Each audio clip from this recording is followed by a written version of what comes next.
Hi everyone and welcome to Fridays with Fenning. Well, it's 5 days since the heartache of Sunday's Euro final against Italy, and I'm still recovering from the disappointment of the penalty shootout. Oh, we were so close.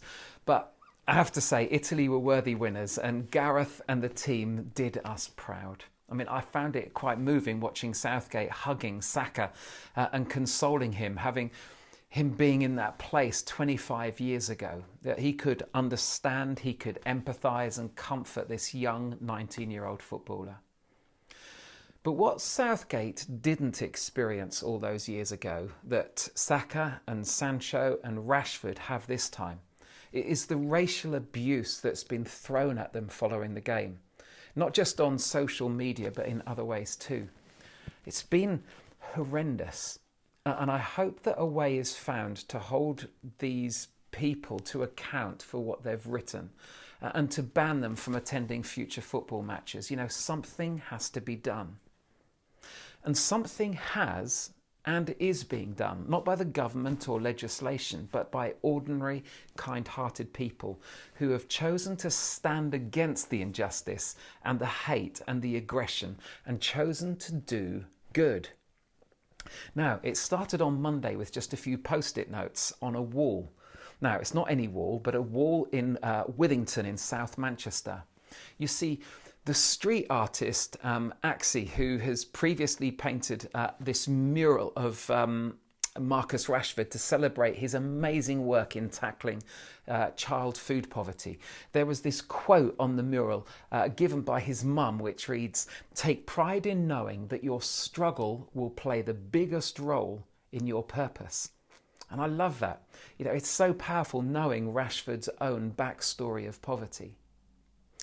But sadly, following the Sunday evening penalty miss, a person or small group of people decided to go with spray cans and deface and vandalise it with abusive graffiti. But by the end of Monday, practically the whole wall had been covered with messages of love and support for Marcus Rashford and his teammates. There was this tidal wave of love and support. And Axie, the artist, soon returned to respray the areas that had been graffitied. And he stood there and watched as the collage of messages of support for Rashford and his teammates, Jadon Sancho and Bukayo Saka, grew and grew around him. There was this shared desire to make a positive difference, to beat the vandals and the racists. And so people lent each other pens and tape and helped them find space to stick their messages onto the bricks. Others just stood and reflected as they read the scores of other messages. In fact, teachers at local schools brought groups of the kids down to see it, to read the messages and to kneel down and explain what was happening. One 37-year-old dad brought his 7-month-old daughter and took a picture of her holding an England t-shirt which said role model on it. And he said he wanted it to be a learning opportunity as he could show her the picture in a few years' time and it would help him teach her the difference between right and wrong. So powerful. On Tuesday evening, Marcus Rashford just tweeted simply, "Overwhelmed, thankful, lost for words." And love wins. Good overwhelms evil. Why? Because people chose to do something. They didn't just sit at home and complain. They put love into action and changed the news headlines and the news story. So powerful. And someone once said this, the only thing necessary for evil to triumph is for good people to do nothing. And that's so true, which is why not being racist isn't good enough. You know, we have to be anti-racist. We need to be proactive and speak out wherever we see it and hear it. And after watching and reading the news story, you know, that I've just spoken about, some verses came to my mind that are found in the New Testament. When a man called Paul writes in Romans chapter 12, he says, "Be sincere in your love for others, hate everything that is evil, and hold tight to everything that's good. Do not be overcome by evil, but overcome evil with good." And that's what these people have done in this situation.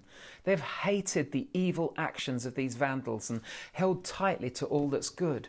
And through their messages of love and support, they have overcome evil with good. I mean, who would have thought that post-it notes could have such an effect? But I always find it quite emotional when I see people being sincere in their love for others and choosing to overcome evil and injustice with good. You know, we have a man called John Collison at the Forge.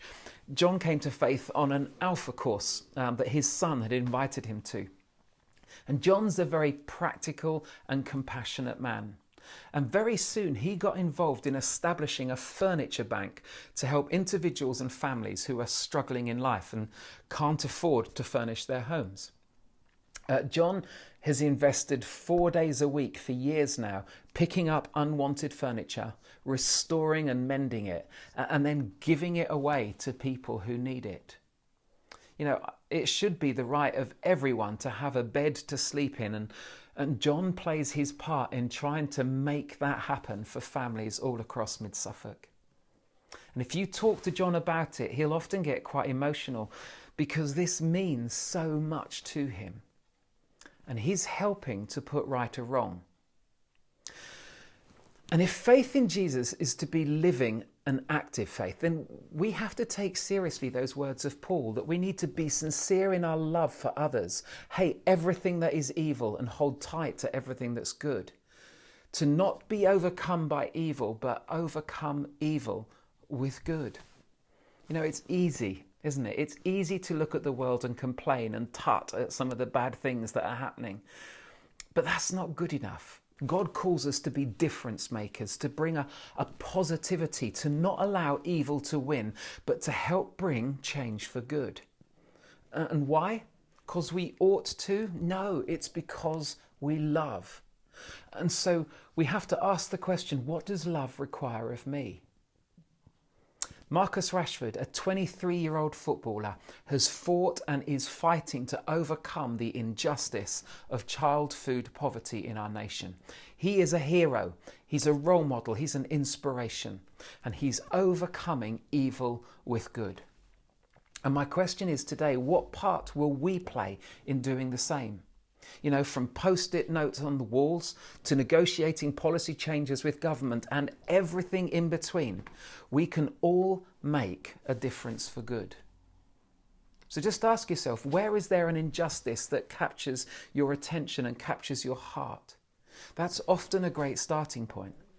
Or look at your own struggles and experiences and see if, out of them, you can make a difference for good in others.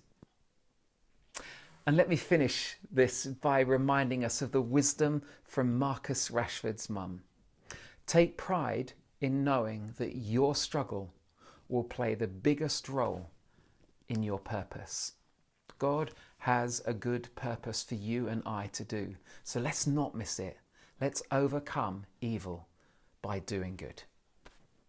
Hey, thanks so much for watching today. I hope you have a great weekend.